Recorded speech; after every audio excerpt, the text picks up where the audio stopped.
The opportunity cost trap, why your best choice might be costing you the most. July 3, 2026. In 2020, Airbnb turned off paid marketing almost entirely.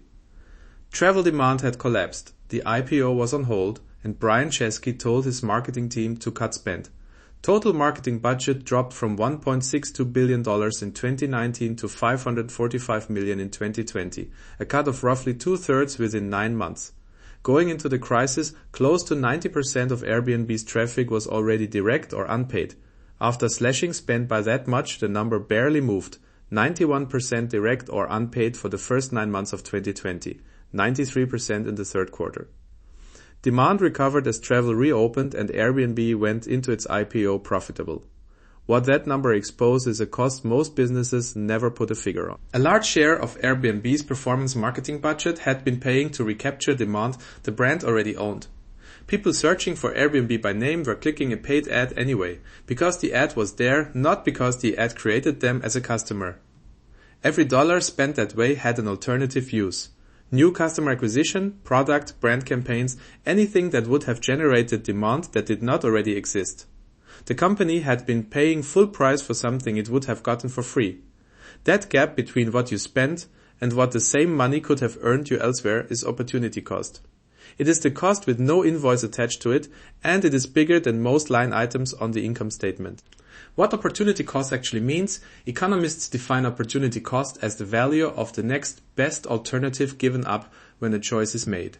Not the cost of what you picked, the cost of the best option you passed over instead. It follows directly from scarcity. Time, capital, people, and attention are limited. So choosing one use of them closes off another, whether or not anyone writes that trade-off down. Economics splits costs into 2 buckets that matter here. Explicit costs are the ones you write a check for. Salaries, rent, ad spend, software licenses. Implicit costs are the opportunity cost of resources.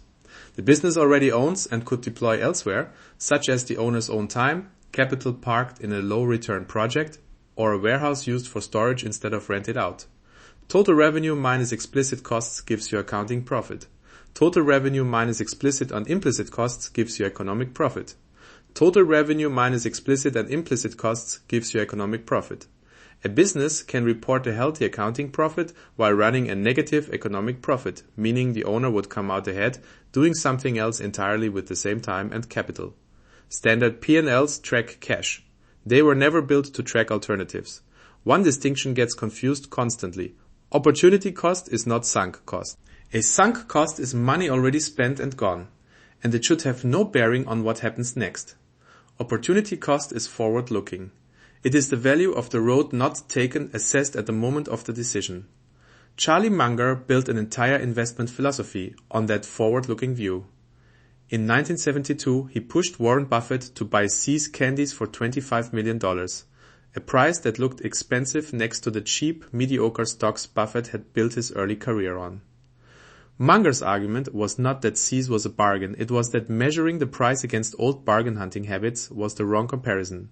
The real question was what else that $25 million could do, and nothing on the table came close to a business with See's pricing power and brand loyalty. Berkshire Hathaway's shift from fair businesses at wonderful prices to wonderful businesses at fair prices traces back to that single opportunity cost calculation. Munger later called it his most useful mental model precisely because it never appears on a balance sheet and most people never learn to look for it. Where opportunity cost shows up in business strategy, Clayton Christensen made a related point about corporate strategy. A company's real strategy is not what is written in the deck, it is what shows up in how resources get allocated. Every budget cycle, every headcount decision, every greenlit project is a bet that this use of a scarce resource beats the next best alternative. Companies that hand out budgets incrementally, giving each department roughly what it got last year, are not managing opportunity cost. They are ignoring it by default. Roger Martin's Where to Play, How to Win framework is opportunity cost dressed up as strategy. Choosing a market, a segment, a channel means choosing not to compete somewhere else with the same resources. Martin's point that no company can be everything to everyone and still win is a statement about scarcity. Every yes to one playing field is a no to another, and pretending otherwise is how companies end up mediocre in 5 markets instead of strong in 1. The practical version of this for any business: before approving a project, ask what the next best use of that money, that team, or that hour would have delivered. A positive return is not the bar. The bar is a return higher than the next best alternative, because that alternative is what you're giving up to fund this one. What this means for marketing budgets are opportunity cost machines, and most marketing departments never look at them that way. Every euro spent on one channel is a euro not spent on another, and every euro spent on performance marketing today is a euro not spent building the brand equity that makes performance marketing cheaper next year. The Airbnb case is the sharp version of this.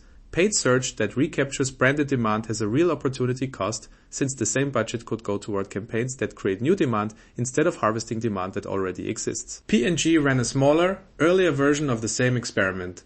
In 2017, Chief Brand Officer Mark Pritchard cut $200 million of digital ad spend after transparency data showed a large share of it was going to bot traffic, unviewable placements, and low-quality inventory.